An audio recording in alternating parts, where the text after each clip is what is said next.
कृष्णा दोस्तों, आज हम जानेंगे मासूम शिव भक्त की सच्ची कहानी। शंकर एक अनाथ लड़का था। उसे जंगल में रहने वाले शिकारियों के एक गिरोह ने पाला था। उसके पास कोई औपचारिक शिक्षा भी नहीं थी। वह केवल एक चीज़ जानता था कि उसे जीवित रहना है, शिकार करना और उनको मारना तथा जंगल के फलों को खाना और नदी के पानी को पीकर अपने आप को जीवित रखना। बस इतना ही जानता था वह। एक दिन वह अपना रास्ता भटक गया और उसने देखा कि कुछ लोग नदी के किनारे पर बने एक पत्थर की आकृति के चारों ओर जोर जोर से चिल्ला रहे हैं। कुछ लोग उस पर फूल, फल, नारियल चढ़ा रहे हैं। शायद उसने सोचा यह कोई मकान होगा जिसमें लोग रहते होंगे, पर यह एक प्राचीन मंदिर था। लेकिन शंकर ने इसे पहले कभी नहीं देखा था, पर इसके बारे में जानने के लिए वह काफ़ी उत्सुक था। उसने तब तक इंतजार किया जब तक लगभग सभी लोग उस मंदिर से नहीं चले गए। अंत में उसने एक युवा लड़के को पत्थर की इमारत से बाहर आते देखा और उसने बात करने का फैसला किया। शंकर ने उससे अपने मन में आए कई सवाल पूछे। उसका पहला प्रश्न था, इस इमारत को क्या कहा जाता है? लोग अपने साथ क्या लाते हैं? फिर उन चीज़ों को अंदर वाली इमारत में क्यों छोड़कर वापस आ जाते हैं? चीज़ों को अपने साथ लाना और उन्हें अंदर छोड़कर वापस चले जाने पर वह लड़का शंकर की अज्ञानता व मासूमियत पर बहुत ही हैरान था और उसके सवालों से चकित भी था। पर वह यह नहीं जानता था कि वह पास के जंगल में रहता है और शिकार करके ही अपना जीवन यापन करता है। लेकिन फिर भी उसने उसके सवालों के जवाब देने की पूरी कोशिश की। उसने शंकर को बताया, यह भगवान शिव का मंदिर है। लोग यहाँ इन्हें फल फूल चढ़ाने आते हैं। वे शिव भगवान से जो चाहते हैं वह मांगते हैं और शिव उनकी सभी प्रार्थनाओं को सुनते हैं। यह सुनकर शंकर तुरंत मंदिर जाना चाहता था। लड़के ने उसे अंदर का रास्ता दिखाया और शिवलिंग के बारे में भी बताया। शंकर ने मासूमियत से लड़के से पूछा, यह शिवलिंग क्या चीज़ है और हमें क्या देता है? लड़के ने बताया, हम शिव से जो मांगते हैं वह हमें दे देता है। हम सब ऐसा मानते हैं। लड़के ने कहा, अब अंधेरा हो रहा है, अब मुझे घर जाना होगा। और वह शंकर को वहीं अकेला छोड़कर चला गया। शंकर ने झिझकते हुए मंदिर में फिर से प्रवेश किया। वह एक कोने में बैठ गया और सोचा, एक पत्थर किसी को वह चीज़ कैसे दे सकता है जो वह चाहते हैं?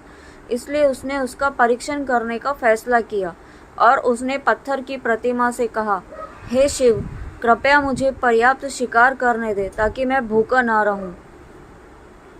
मेरे पास चढ़ाने के लिए आपको कोई फल या फूल नहीं है, लेकिन यदि आप मुझे शिकार देते हैं तो मैं उसे आपके साथ साझा जरूर करूंगा। मैं वादा करता हूं कि मैं आपको धोखा नहीं दूंगा, उसने घोषणा की। अगली सुबह शंकर शिकार करने को गया। उसने पूरा दिन शिकार की तलाश की, लेकिन उसे कोई शिकार नहीं मिला। वह भूख से तिलमिला रहा था। वह काफ़ी निराश हो गया क्योंकि उसे कोई शिकार नहीं मिला था।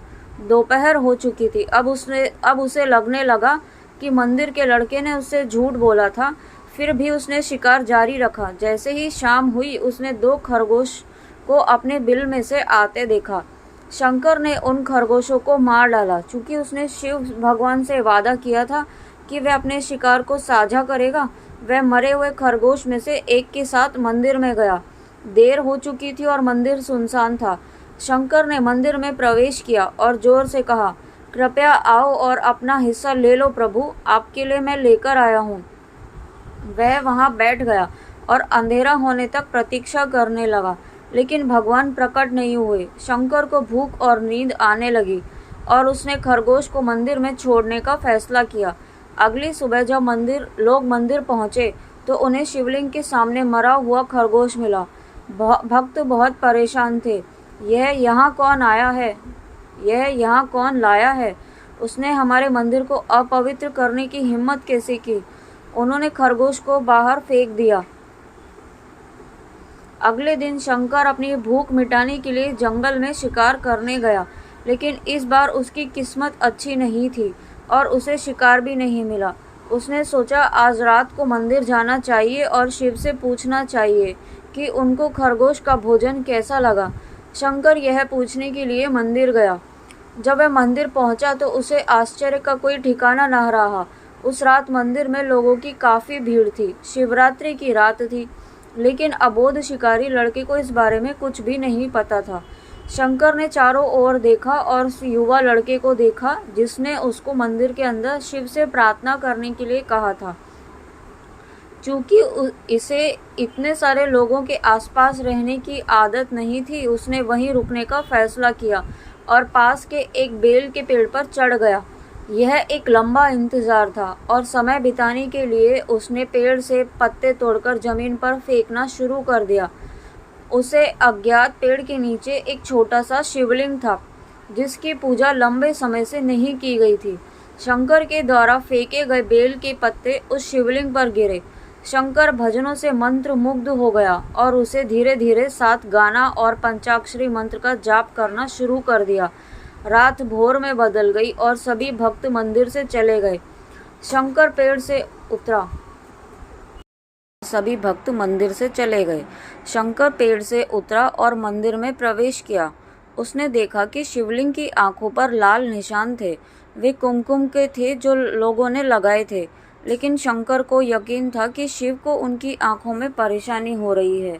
उसने शिव की खेदजनक स्थिति के रूप में जो भी कुछ महसूस किया, उसके लिए उसे बहुत दुख हुआ। वह उनकी मदद करना चाहता था। उसने सोचा, शिव यहाँ अकेले रहते हैं और बीमार होने पर उनकी देखभाल करने वाला कोई नहीं है। जब तक भक्त उनसे मिलने नहीं आते, उन्हें भोजन भी नहीं मिलता। शंकर ने एक रात पहले भक्तों को शिवलिंग पर जल चढ़ाते हुए देखा था। प्रभु को ठंड लग रही होगी, शायद वे कांप रहे हैं। उसने सोचा, आखिरकार वे केवल पत्तियों से ही तो ढके हुए हैं। तो उसने शिव से पूछा, मेरे स्वामी, मैं आपकी क्या मदद कर सकता हूँ? शायद कुछ खाना या दवा। मैं आपकी सेवा कैसे कर सकता हूँ? शिव ने उसे कोई उत्तर नहीं दिया। शंकर ने सोचा, भगवान वास्तव में बहुत बीमार है क्योंकि वह अब उत्तर देने में भी असमर्थ है। वह तुरंत जंगल में गया, कुछ औषधीय जड़ी बूटियों को लाया और लाल निशान पर उनका लेप लगाया, लेकिन कुछ नहीं हुआ। उसने कहा, लगता है ये अंधे हो गए हैं। मुझे प्रभु को अपनी एक आंख देनी चाहिए ताकि वह ठीक हो जाए। यह निश्चित रूप से उन्हें खुश कर देगा। उसका दिल पवित्र था और उसने वहां शिव के हाथ में रखे त्रिशूल को उठाया और त्रिशूल को अपनी दाहिनी आंख की ओर ले गया और अपनी आंख को निकालने का प्रयत्न किया। शंकर अनपढ़ था, उसे मंत्रों या पूजा के उचित तरीकों का कोई ज्ञान नहीं था, लेकिन उसकी भक्ति की कोई सीमा नहीं थी। जैसे ही वह अपनी आंख निकालने वाला था, शिव अपनी पत्नी पार्वती के साथ प्रकट हुए। उन्होंने पार्वती से कहा, इस भक्त शंकर ने अनजाने में शिवरात्रि पर उपवास किया, बेल के पत्रों से मेरी पूजा की और साबित किया कि उसका दिल बेदाग व पवित्र है। मैं अपने इस भक्त पर काफ़ी प्रसन्न हूँ। शिव भगवान ने शंकर से कहा, तुमने मुझे अपनी मासूमियत के कारण जीत लिया है। प्रभु ने मुस्कुराते हुए कहा, लोग मुझसे हर समय झूठे वादे करते रहते हैं और कुछ न कुछ मुझसे मांगते रहते हैं, पर जैसे ही उन्हें मुझसे मांगी चीज़ मिल जाती है, वे मुझे भूल जाते हैं। दूसरी ओर तुमने मेरे साथ एक सच्चे इंसान की तरह व्यवहार किया और यह वास्तव में बहुत ही दुर्लभ है।